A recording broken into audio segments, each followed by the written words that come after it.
नमस्कार, आप सभी का स्वागत है आपके अपने चहेते सर डॉक्टर सतपाल सर के चैनल पर। और आपके डिमांड पर सर ने शुरू किया है एक नया शो जिसका नाम है सवालनामा।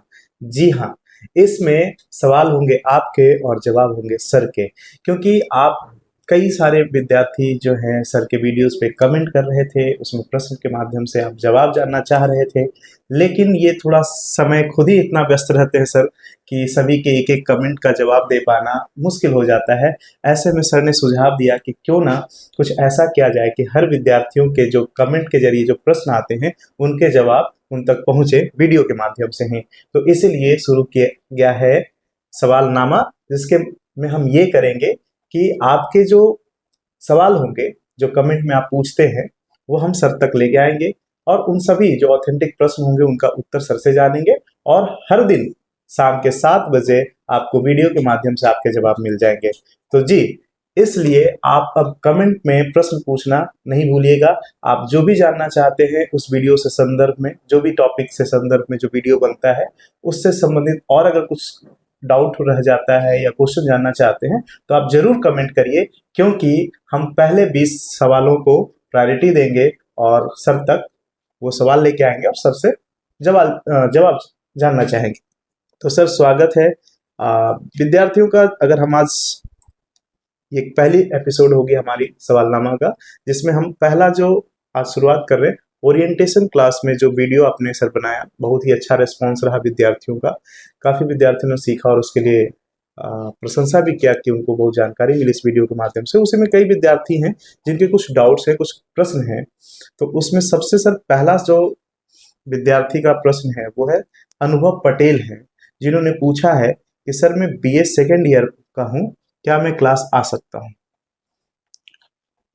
क्लास जो नेट जेआरएफ की क्लास चलती है। Net JR UGC net JRF की क्लास हुई है, सीयूटी पीजी एंट्रेंस की जो क्लास है कोई भी विद्यार्थी कर सकता है। वो बीए फर्स्ट ईयर में है, बीए सेकेंड ईयर में है, जी, बीए थर्ड ईयर में, प्रीवियस में, फाइनल में है, या वो विद्यार्थी नहीं है वो भी क्लास कर सकता है। क्लास कर सकता है। तो क्लास इस आधार पे क्लास करने से नहीं मना किया जाएगा कि आप किस क्लास में पढ़ते हैं। पढ़ते हैं, बिल्कुल आप आ सकते हैं, क्लास कर सकते हाँ, हैं। लेकिन इसमें एक बात ये है कि आपके लिए वो कितना उपयोगी होगा। हाँ, ये जो है आपको तय करना है कि आप क्या बीए फर्स्ट ईयर से ही ये तैयारी करना चाहते हैं, बीए सेकेंड ईयर से ही करना चाहते हैं, या थर्ड ईयर से करना चाहते हैं। तो ये आपको तय करना होगा। जी सर। दूसरे हैं अमित कुमार, जिन्होंने सवाल किया है कि सर मैंने सुना है कि एक नंबर से अगर जेआरएफ या कुछ नंबर से जेआरएफ नहीं हो पाता है तो सरकार जो होती है अलग तरीके से उनको फेलोशिप देती है।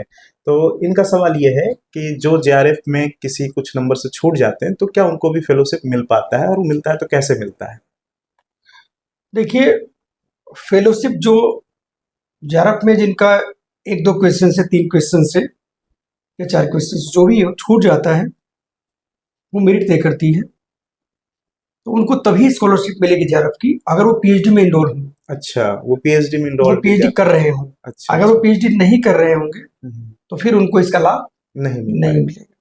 जी, तो विद्यार्थियों ये आपके लिए बहुत ही अच्छी जानकारी है कि जो खास करके पीएचडी में इनरोल्ड है और जेआरएफ नहीं है, लेकिन वो जेआरएफ का एग्जाम दे रहे हैं और 1-2 नंबर से अगर वो छूट जाते हैं तो उनको फेलोशिप, जेआरएफ जितना फेलोशिप मिलता है उनको मिल सकता है, बशर्ते कि वो फॉर्म भरते समय वो परस्यूइंग पीएचडी करें, अपने संस्था का नाम दे, साथ ही अपनी कैटेगरी को डालें, क्योंकि ये अक्सर जेआरएफ ओबीसी और जेआरएफ एससी एसटी कैटेगरी वालों को मिलता है। ये बेसिकली जब वो फॉर्म भरेंगे जी सर। तो उसमें वो 2 चीज़ों का जरूर ध्यान रखें। एक तो पहले वो उसमें वो पीएचडी कर रहे हैं, हाँ, ऑन गोइंग है ongoing या परसुइंग है उनकी पीएचडी, ये वाला कॉलम वो क्लिक मतलब टिक कर दें। बिल्कुल। दूसरा है वो कैटेगरी सही मेंशन करें। बिल्कुल सर। एससी एसटी ओबीसी किसी कैटेगरी से है वो मेंशन करें तो फिर उनको फेलोशिप मिल सकता है। वो मेरिट आती है जैसे ही आपका यूजीसी नेट जेआरएफ का रिजल्ट आता है, उसके कुछ ही दिनों बाद यानी महीने दिनों के अंदर में ही वो एक लिस्ट आती है यूजीसी के द्वारा, जिसमें आपको दिखाया जाता है अगर आपका उसमें नाम है तो आपको फेलोशिप मिल सकता है। नेक्स्ट सवाल सर, अगर हम बढ़ते हैं तो क्या मैं एमए फर्स्ट, ये है टेक मस्ती करके नाम लिखा हुआ है, लेकिन इनका सवाल ये है कि क्या मैं एमए फर्स्ट ईयर में हूँ और नेट के लिए एलिजिबल हूँ? मुझे लगता है नेट, अगर आप नेट का परीक्षा देते हैं और आप नेट पास कर जाते हैं तो क्या आपका नेट माना जाएगा एमए प्रीवियस? ये प्रश्न है। ये प्रश्न देखिए, नेट कैसे होगा या कब होगा या जी। किस समय मान्य होगा, इसके लिए जो यूजीसी गाइडलाइंस है उसके अनुसार ये है कि आप जिस दिन नेट पास किए Yes, sir. उसके 2 साल के अंदर आपका एमए कंप्लीट होना चाहिए। कंप्लीट होना चाहिए। आपने मान लीजिए कि आपने मान लीजिए कि 16 अगस्त को आपका नेट क्वालिफाई हुआ Yes, और आप अभी एमए में एडमिशन ही लिए हो yes, और 2 साल के बाद मान लीजिए 2024 16 अगस्त 2024 को आप मान लीजिए कि नेट हो गए, एमए प्रीवियस में एडमिशन की ठीक बात। अगर आप 16 अगस्त 2026 से पहले पीजी कंप्लीट कर लिए तो आपका नेट वैलिड है। जी। तो नेट की वैलिडिटी इस बात पे तय होगी कि आपने उसके 2 साल के अंदर पीजी किया है कि नहीं। पीजी किया है कि नहीं। अगर आपके पास नेट का सर्टिफिकेट आ गया है लेकिन उससे पहले अगर आपके पास एमए फाइनल का सर्टिफिकेट है तो आपकी वैलिडिटी रहेगी। और लास्ट सवाल जो आपके ओरिएंटेशन वीडियो पे संदर्भ में जो सवाल किया गया था वो ये है कि सर क्या ऑनलाइन भी पढ़ा रहे हैं। इस सवाल का जवाब तो मैं ही देना चाहूँगा कि बिल्कुल सर जो नीट जेआरएफ की क्लासेस विभाग में चला रहे हैं उसी क्लास की जो ऑफलाइन जो क्लासेस चलाई जा रही है उसी की रिकॉर्डेड फॉर्म जो है सर के चैनल पे आपको मिल जाएगी। और अगर आप बीएचयू वाले पे फर्स्ट पेपर का चाहेंगे तो मेरे द्वारा बीएचयू वाले फर्स्ट पेपर पे स्मार्ट बोर्ड पर लेक्चर रिकॉर्डेड आपको मिल जाएगा। तो ये सवाल ओरिएंटेशन वीडियो के संदर्भ में था, तो ये वीडियो यहीं पे समाप्त होता है।